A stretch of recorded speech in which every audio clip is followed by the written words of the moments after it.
What is going on, everybody? Welcome back to the Red River Horror Podcast. It is, one year, episode number 52. I am your host, Joe Zakrzewski, joined by RedRiverHorror.com founder, Eddie Caiazzo. Hi, Ed. How are you? Joe, I'm doing fantastic. It is good to be with you for 52 episodes of this. 52 episodes, dude. That's crazy. Wow. Right?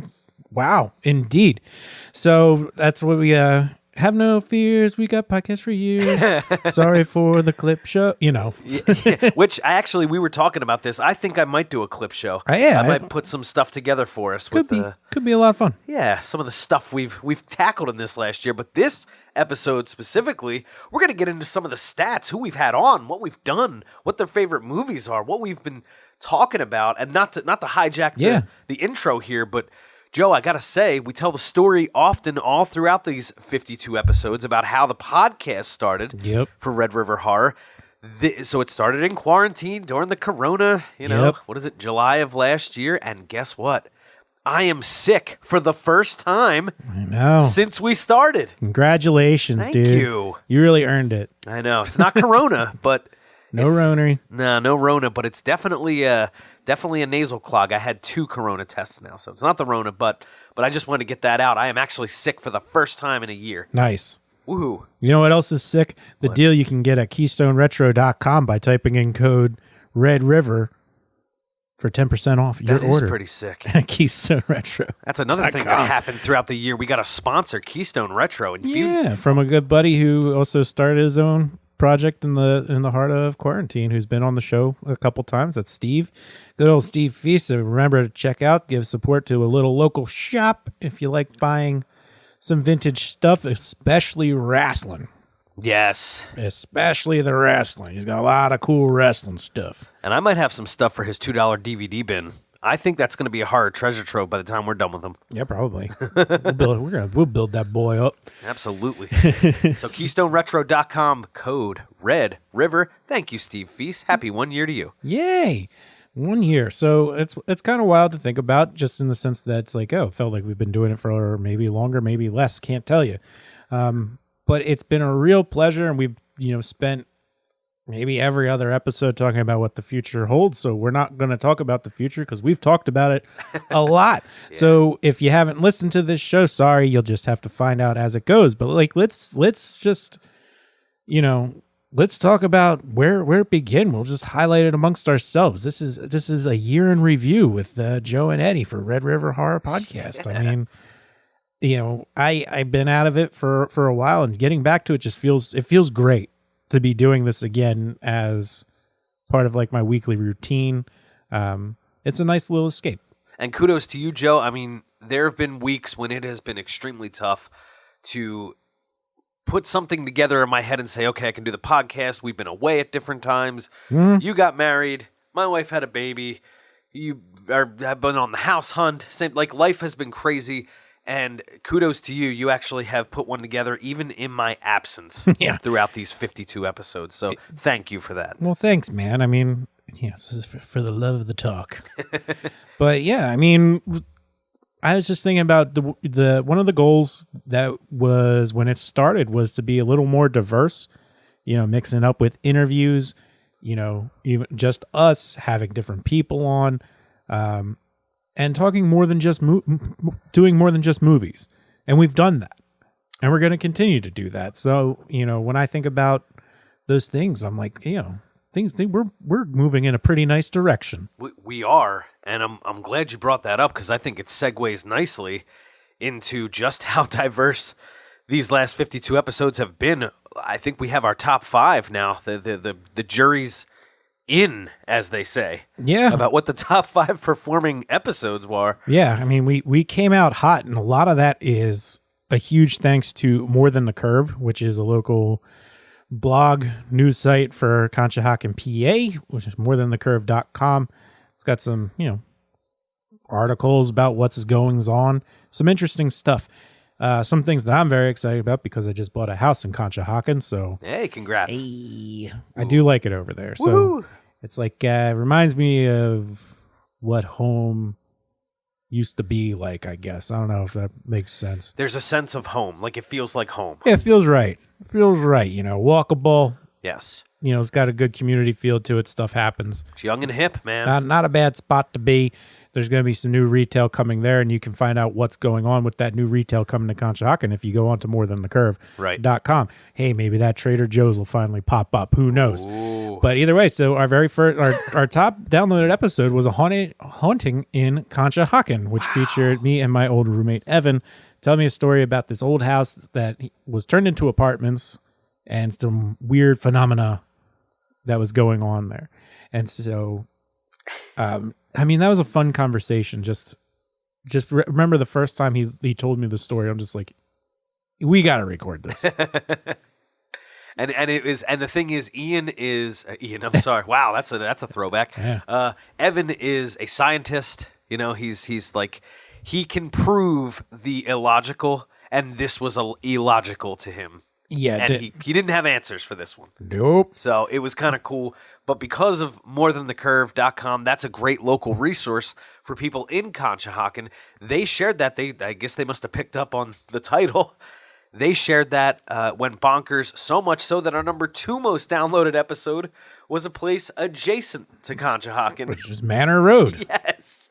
Unbelievable. Yeah, which the bottom of it is technically Conshohocken. The top might be Lafayette Hill. That's Hill. what we were talking about. It's like, who knows where it begins and it ends, that creepy road. And that was the two of us talking about getting creeped out, the fun things that we would do going down there. And that being the second most, number 2, but also had a lot of reach out from that one. A lot of fun conversations with people that would start, telling their stories of roads with the same kind of story. Yeah, and which was very cool to get that kind of conversation going in the Red River horror community. And what's cool about Manor Road specifically, after we did that episode, I actually did a drive, and it was during the day. Mm-hmm. I did a drive from the Schuylkill River, which would be Conshohocken, to Lafayette Hill. I did the whole road. You did. So we have to go back now, and we've said it for a while. Haven't gotten around to it, but we got to go back now and do the nighttime drive. We do. And then we got to do that road out by New Hope. Yes. Talk to somebody about that. Yep. A lot of plans. Oh, yeah. We're going to dwell on the plans. But, I just love the plans. So episodes 1 and 2, Haunting at Conshohocken, Manor Road. Joe, what was number 3 most downloaded? It was our very first episode. We've learned something. Oh, well, actually, I understand why that was so downloaded. Why is that? Because not only did you had the marketing thing going from the very beginning. Mm-hmm. So you put the Twitter poll out there. Yeah. We put the Facebook poll out there. We did literal, I guess, grassroots effort reaching out to people as to what, it's just like, because how many people have said to you, especially since you're, again, old story, Joe comes from a very successful podcast in the past. This was his first foray back into podcasting, was kicking off the Red River Horror Podcast. Yeah. There was a lot of outreach that both you and I did on behalf. It's just like, what do you want us to talk about? What do you want us to? So we actually polled in a bunch of different places. So I think the reason that was so downloaded is everybody wanted to find out what we were talking about. Yeah, I think you're right. And that was cool. I mean, that was a lot of fun. Doing the poll. I did like the little welcome episode thing. What was that, like 3 or 5 minute? Yeah. Like, hey, let's talk about this. Follow up on the poll. Spoiler alert, it ended up being Sleepaway Camp. It was Sleepaway Camp. It was between Jaws, Friday the 13th, and Sleepaway Camp because it was born in the summer, Joe. Yeah, it worked out perfect. I mean, I love Sleepaway Camp. So, a lot of fun to get started. I mean, we recorded we recorded it in the Poconos too. That one, I can't remember. Or no, that's Phantasm. Our second episode we recorded in the Poconos. We did, yes. Yeah, with where Pumpkin made her first appearance. She might appear in episode 52. Who knows? She could be here now. Who knows? There might be someone else who might have to talk some shit. Yes. We'll find out. But the last two, so to round out the top 5, obviously, Joe, like you said, so it's crazy that these weren't above the lifestyle, like the lifestyle stories that we told. This was not. So episodes 4 and 5 most downloaded, Joe. Yeah, you know what? And this one was like such a shock because we just started, but it all comes down to like the website having its own traction. And that's everything you've done. And that's when we got onto the Bill and Ted 3 press junket. And that's the A Date with Death interview with William Sadler. Yes. Yeah. So that one you did that one on your own because I wasn't able to make it to the scheduling, but it came back really cool, and it was really cool to be like part of an official press junket. Yes. Like that quick. Like Joe and I watched Bill and Ted before everybody else did. Yeah. So for the first time, Red River Horror's name was slapped across a screener. It was like, wow, this nice is cool. watermark, like a nice little presser. So Yeah. it's like, oh, nice. It was a big win. Yeah. I think. And William was a great interview. He was very gracious with Yeah. his time and very informative. Yeah. I mean, he didn't get to do all your Fallons and your Kimmels and your Colberts and your Seths and who else is out there? Whatever. Yeah. Like Keanu and Alex, whatever. Yeah. What they got to do. But hey, came to us. He spent some time with Red River Horror. He did. He was deaf. He was a true gen about it. Yep. What a guy. So top 5 most downloaded. What's the last one? Our last one was an interview with I guess this was our very first interview too. Oh, yeah. And I was with Andrew Meekum and Matthew Whedon, Yes. who we'll definitely be talking to again at some point. Oh, for sure. Those guys are awesome. The reason I reached out to them, I actually interviewed them for a special. You can go on Red River Horror's YouTube and Facebook, and you can see an interview I did with them literally in the first 2 weeks of quarantine. We didn't have the podcast then. So the film that they released, it was okay. It had enough good visual stuff overall. It's on Hulu currently. It's called Behind You. It became a weird, important film to me. I think I even say that in the interview with them because it's like, wow, I remember entering quarantine with this interview with Andrew Meekum and Matthew Whedon. And so I reached back out to them, and they were kind enough to come on and tell us about their new movie and show us the trailer. Yeah. Oh, my gosh. Yeah, he sent that to us, and it looked great. Did that come out? I know they were dealing with Nameless Days. Yeah, they were dealing with some delays due to the Cove. But I mean, dude, what a good what a pair. Yeah, it was a lot of fun talking to them. And what's cool about that episode, if you go back then, I was still very much trying to understand the indie filmmaker, the style. So you can actually get a lot of. I might pull some of that for a future episode. You can actually get some techniques, some filmmaking techniques. Yeah, you can. You get some really good classic ones. Yeah, it came out in the spring, so we missed it. Sorry, fellas, we will watch it. That was April, so wow, things were a bit chaotic. Oh, April, yeah, in April, so a little nuts, just a little crazy. So that is our top 5 episodes, top 5 most downloaded episodes. And I might add, I want to thank everyone. We are nearing that 3,000 download mark. I mean, unique downloads. So obviously you have, there's thousands and thousands of people that have listened again. Like I can imagine my parents probably listened to the show once or twice or whatever. But uniques, we are looking at nearly 3,000 unique listeners. Yeah, so thanks to everybody who's given us a click. Here's a question for you. Yes, sir. And now don't not going to be offensive to anybody. Just off the cuff, what was your favorite interview that we did, or that you did? I think my favorite interview was with the director of Paradise Cove, Martin Gigi. Yeah. He was just so much fun. And you know why, too? I did record a whole hour with him. Yeah. And he was not looking at his watch. He wasn't. No, he was very engaged. We had him on, we were FaceTime, where we were doing, like video type thing. Yeah, we were on video so we could see each other. But the reason I say that is I recorded a whole hour with him, and it is gone into the ether. So I reached back out. I had to do the shame, just like, hey, can you come back on? This time Joe will be with me. He's like, that's right. He's like, you know what? He's like, it'll just be better. Let's do it. That's right. I see, there's little things I forgot. Dude, yeah, we didn't even did we even mention that after when we recorded again? I think I did. I think he did, yeah. I think I did. Oh my gosh, I remember that. And he was just so chill about it. Yes. and was just so much fun to talk to. Mm-hmm. And then he's just like, "Oh, let's hang out." So we got to reach up to him for when he comes back when he's in our area. Yeah, as you'll find throughout the Red River Heart, Joe. I just want to. I'm going to ask you the same question in a sec, but before that, one thing that was important to you that I kind of lost over the years when we had more time back in the day and the internet was still newer, and you couldn't download a song in more than 2 hours. One song. Back then, the soundtracks to movies were so important. Yeah, they were like. You always were curious, especially if you saw the movie, you liked it, and there was a great song in it. Oh, yeah. So, one thing that has happened over these 52 episodes, especially with the interviews, all these people we've spoken to are musical. Like they're like yeah.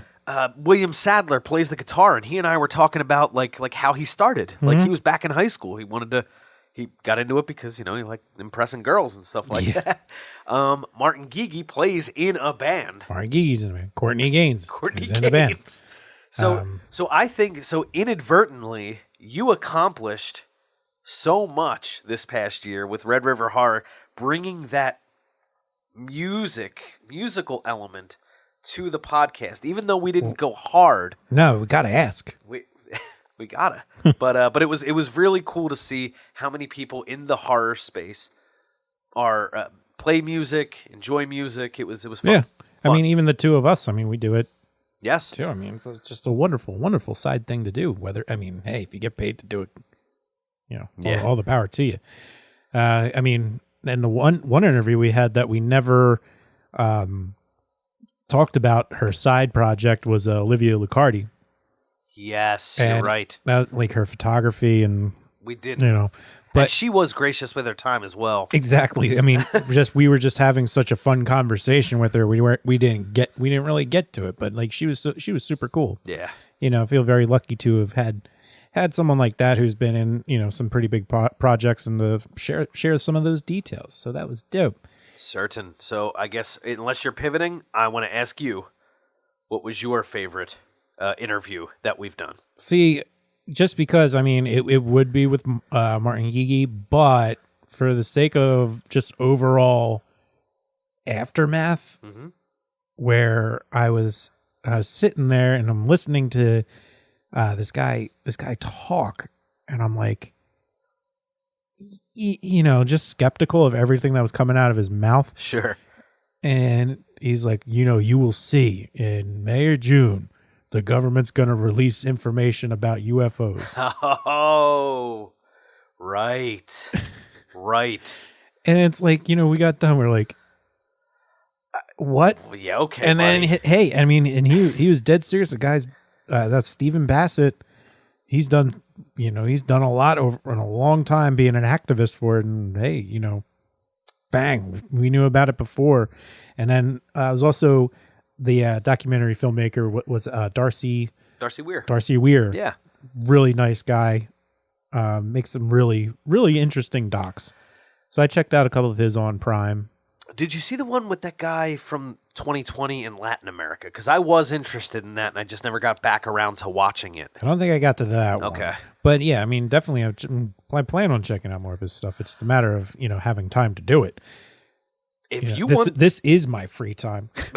Right. If you want some Nostradamus level knowledge dropped on you, so Stephen Bassett was the activist that we spoke with. Yeah. He was featured in that film that Darcy Weir made. I think, was that episode 29? That is episode 29. 29. And we're saying activist because when we said expert, it was quickly. Yeah. So we were quickly told activist. So we learned the difference. Right. So that's why, I mean, immediately that set the tone. I'm like, oh, okay, buddy. And then all of a sudden, I think you shared it with me first. So he tells us that the government will acknowledge extraterrestrial life. Mm-hmm. What are they called now? Unidentified aerial phenomena. Yeah, UAP. Yeah, UAPs are the new UFOs. That's so because UFO is like technically he doesn't like the association with the word, so they're trying to re-identify it. Anyway, he says there's going to be congressional hearings about it, and all of a sudden Joe sends me Now it's first to just get this timeline right. A couple years ago, New York Times published photos from gun cameras, which you can see those photos online. The article you sent me was from CNN that showed actual pictures of UFOs. So then all of a sudden, it's the New York Times, CNN, NBC, and then they're saying it happened. Then all of a sudden, people are like, "Oh, do you know Tucker Carlson did a segment on UFOs?" I'm like, "All right, so now everybody's doing UFO stuff." So I looked at. So anyway, I mean to finish this off. It's crazy that we talked to Stephen Bassett so far back because then Marco Rubio's out there saying, "Well, I think we should definitely at least if there's something to find, let's find it." It's like, whoa. Here we are. It's like, okay. Well, and here we are. Here we are. So listen to episode 29 for some next level UFO stuff that may have sounded crazy at the time, but now is all coming to light. Yeah, some serious drops and some real knowledge about UFO activism. So, super cool. I mean, wow. So I guess I could say that just for the sake of having something different. Though Courtney Gaines was super cool too, but maybe that was just too recent. He was a cool guy. So yeah, just to backtrack a bit, your favorite interview? I give it to Darcy and Steven. Okay, just because some serious knowledge was dropped. Yeah, because of the aftermath. But like Olivia was great. I mean, everybody we've had, time to talk to. I mean, Jeffrey Reddick.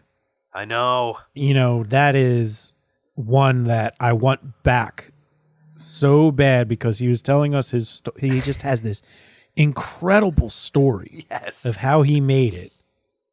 And we were just having connectivity issues or something. A lot of the dialogue from the interview didn't make it to the final cut and just left me just like, wow, dude. It was a shame because I think it was definitely on his side because as part of that, it was actress Courtney Bell. They had that movie Don't Look Back, and she was gracious with her time. She was. Very nice. But yeah, I asked Jeffrey. Now you can go to any other horror podcast, and I'm sure they've asked Jeffrey the same thing. But I wanted our listeners at Red River Horror to hear Jeffrey's great story on how he got to Hollywood. Yeah, New Line Cinema. Yeah, absolutely. Like it was just so cool. It was so cool, like just him giving us the whole explanation.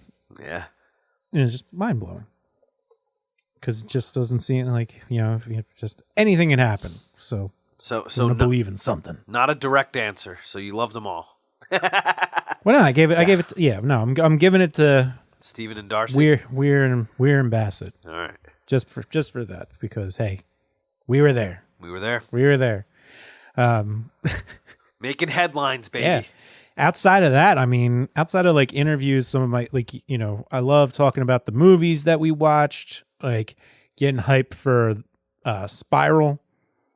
When we did like the Saw lead ups, we had Dave come down and but the thing that I really enjoy, going back to like Haunting in Conshohocken, you went ahead Steve come on and start talking about stuff in Shamokin. I love hearing people's stories. Yes. If you got a story to tell, you got to let me know because I want to hear it. So I think there's going to be a surprise pretty soon. Yeah. I've noticed it because every time we get to the end of an episode, that you're ready to wrap. Yeah. Because you're like, hey guys, I'm still looking for stories. Please give reach me out. A story. Let me like I want to talk to you. So one of our good buddies works for Amtrak and does quite a bit of traveling, and he kind of started something on Twitters. Yeah, if you follow on Twitter, his name's Dave. He'll be on the show because what he's doing is he's looking for hotels that have or do not have a floor 13. Mm-hmm. Pretty cool. So I'm curious to see if he can find anything else about it. Like I have an idea as to why that's not a thing. So I'll let him find some stuff and see what happens. I know this world isn't as superstitious as it used to be, but that always fascinated me. The 13th floor type Yeah. stories. Like, not the movie or anything like that, but just even back before you would read a bunch of things on the internet, the creepypastas. Mm-hmm. You used to have those little thrift books, and someone would undoubtedly have a story about a 13th floor somewhere. Yeah. So, fascinates me. Great job, Dave. I can't wait to have him on to talk about it. Yeah, we'll have him spit some 13th floor knowledge of his travels. Hells yeah. Maybe some other things. Who knows? That, and then even like when did we do it? It was maybe around Christmas when we was it the Watcher? Oh, Like finding those stories. Like, I love the stories. I mean, I do like talking about the movies too, but man, just like the stories are just so much fun.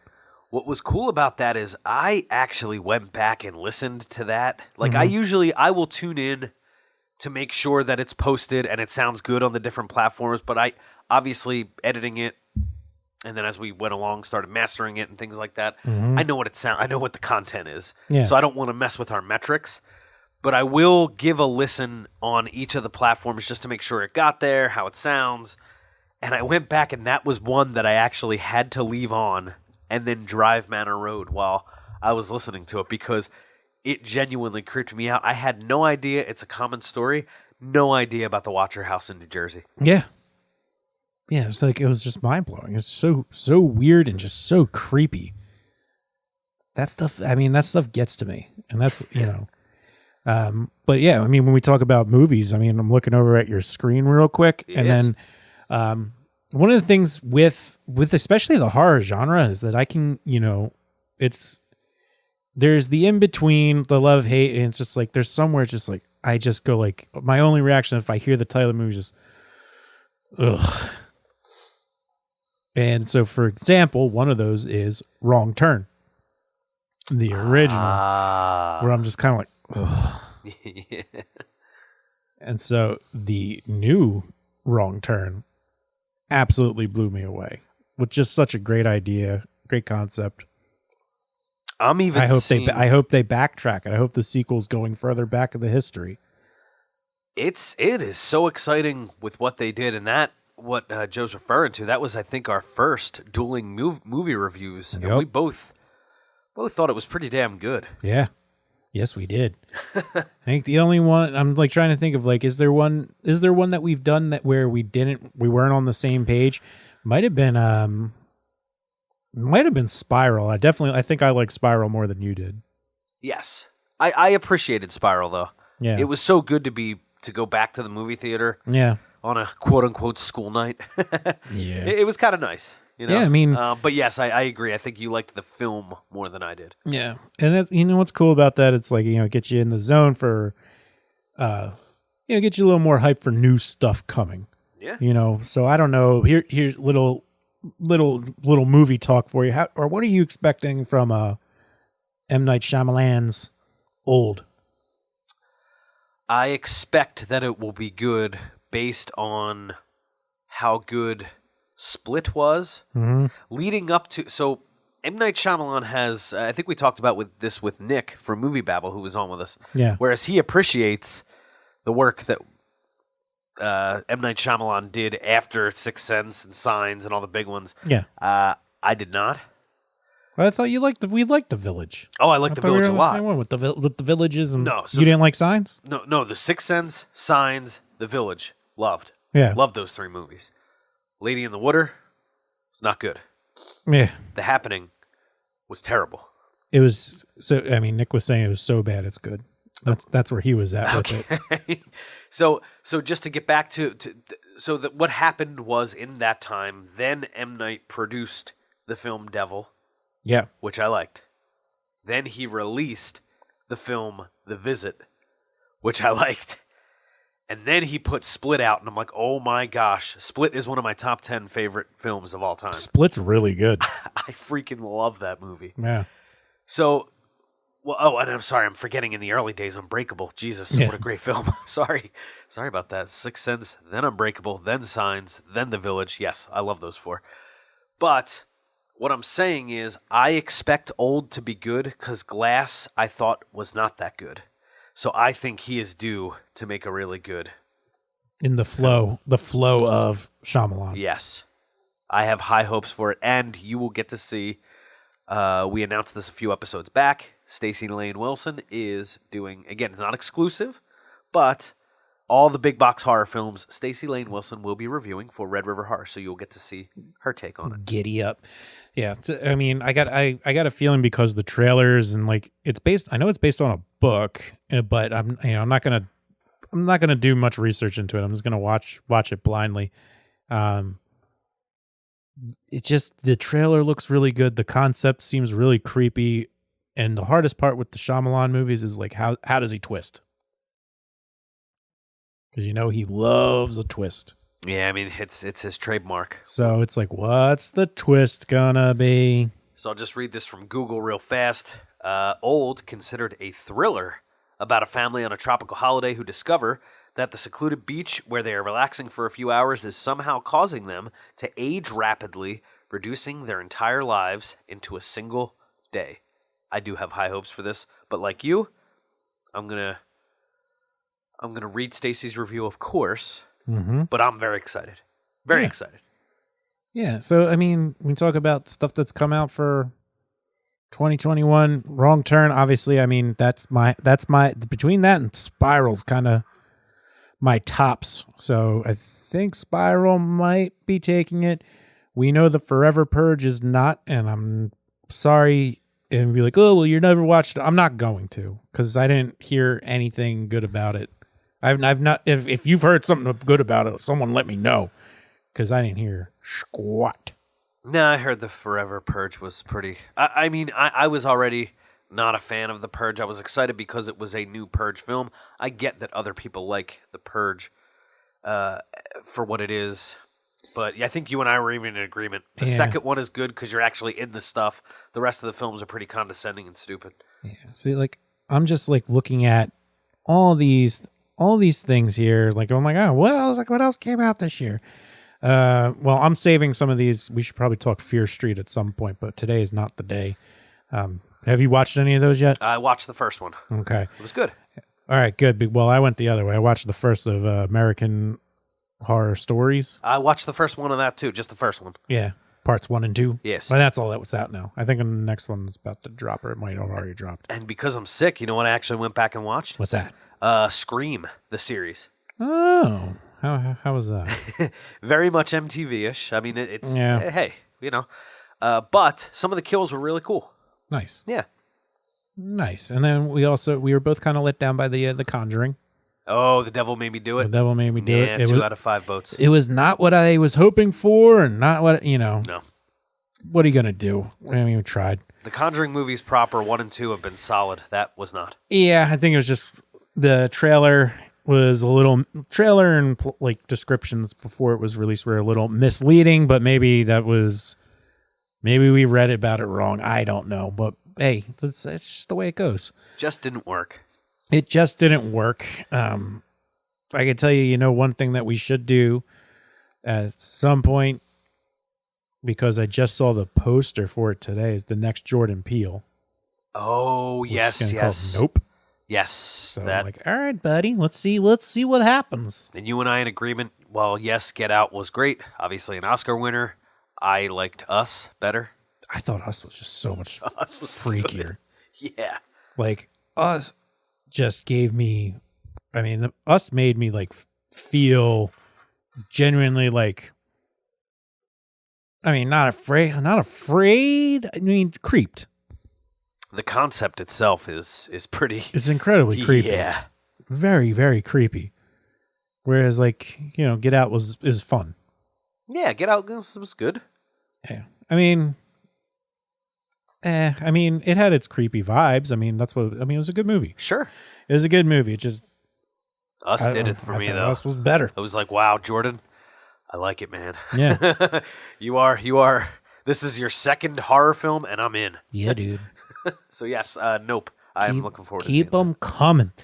Yeah. What else did we do this year? That's just been Well, I wanted to get in, so we do have our tallies from the actors, directors, Yes, bro. producers, all the people that have been on this show in the last 52 episodes. Just to name a few of them, we have William Sadler, Jeffrey Reddick, Rick Finkelstein, Vernon Wells, Claes Bang, Dracula from Netflix's Dracula. Daniel Farrens, writer of Halloween 6, which you definitely got to check that episode out because he talks about what didn't make the film. Like a scene that would, like, talk about bonus features. Listen to the Red River Horror podcast with Daniel Farrens, and you will get a whole scene, dude, that's not included in the film. Like that was the other one where I'm just like, I'm not even going to mention it because I'm going to change my mind when we start talking about other like favorite interviews. I'm just like, Farrens was. I mean, they're some of them were just so much fun. Yep. So, obviously, Courtney Gaines, the last one, Olivia Lucardi, Matthew Whedon, Andrew Meekum. Gosh, who else? There were so many. So, I put together we asked them what their favorite horror films are, and their favorite horror films that they acted in. Now, it got a little weird. Some did give the favorite horror films that they acted in, but they all answered their favorite horror film. Do you want to know what it was? The number one? Number one. Do you want me to say it? Oh, yeah, I did this in front or of you. Or do you want to say it? No, go ahead. It's The Exorcist. The Exorcist, yes. Now, that was followed closely by The Shining. Yeah. And we did count Stacey Lane Wilson's top reviewer for Red River Horror, womeninhorror.com. She's from Hollywood. She's in the biz. So I asked her what her favorite was. It was The Shining. That came in second to The Exorcist. So The Exorcist was top dog. And the final conclusion from all of them is that Silence of the Lambs is a horror movie. Yes. Which fine. But that's only. But you said in the very beginning of this podcast when we started this that this fight will go on forever. Yeah, well, I'm never going to stop. I'm too stubborn. Right. So this year, I don't think any of our guests said that it was a horror film. Yeah, no, they're like, oh, it's just, it still has it. It still is. It's just so high budget that I'm like, yeah. So what are you going to do? But Exorcist, numero uno, among the actors, producers, directors, all the folks that were on with us this year. The Exorcist, including our last guest, Courtney Gaines. He said The Exorcist too. He did. I mean, we love. Who doesn't love that? I mean, yeah, it's one of my favorites. Yeah, scared the crap out of people. Yeah, love The Exorcist. I love the movie in general. I mean, I love everything about it.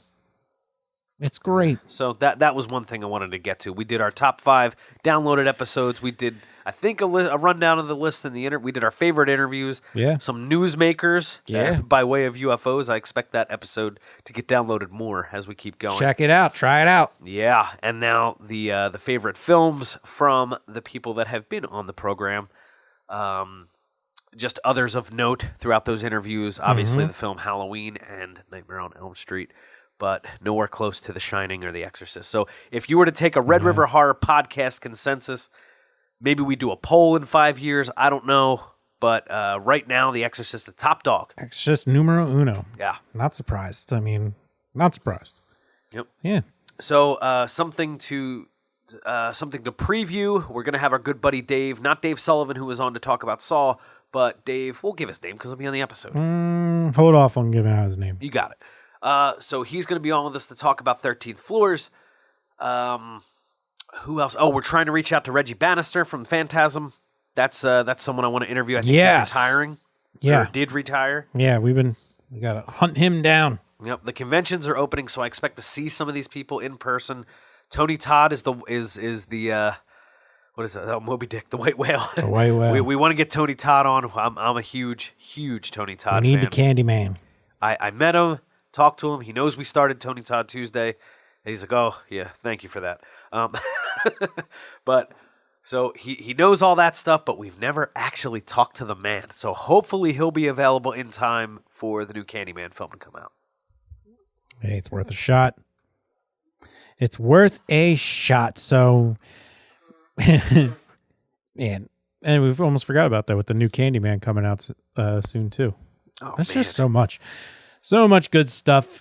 What a year to get started. I mean, it's been a joy. Yeah. It's been a joy, and Just thanks everybody for checking it out. You know, Joe, thank you for doing it 52 episodes straight. woo. Talking some solo episodes, some interviews when you had Steve Feast, you had Evan, you had all again, you kept it going for 52 straight weeks, even from your honeymoon. I did. I did. I even got Robert the Doll in there. Yep. Yeah. Pulled it off. So we will continue with the Twitter games. Hashtag Tony Todd Tuesday. Hashtag Women in Horror Wednesday.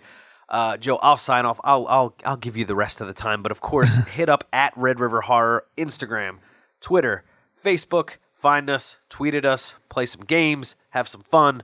Meeting a lot of great people. I'm Eddie Caiazzo, founder of Red River Horror. You can email me direct at redriverhorror@gmail.com. Joe, take it away, man. Thanks. Happy 52. Happy 52. Happy 1 year, my friend. So I'm Joe Zakrzewski. You know, find me at Red River Joe. If you have a story to tell or you know somebody who has a story to tell, you know, send them my way. And as always, as I've closed off every single one, and I guess I'm going to keep this tagline until I'm like, yeah, I think of something different, but it's so perfect for something called Red River, is that, you know, you should keep traveling those channels of fear.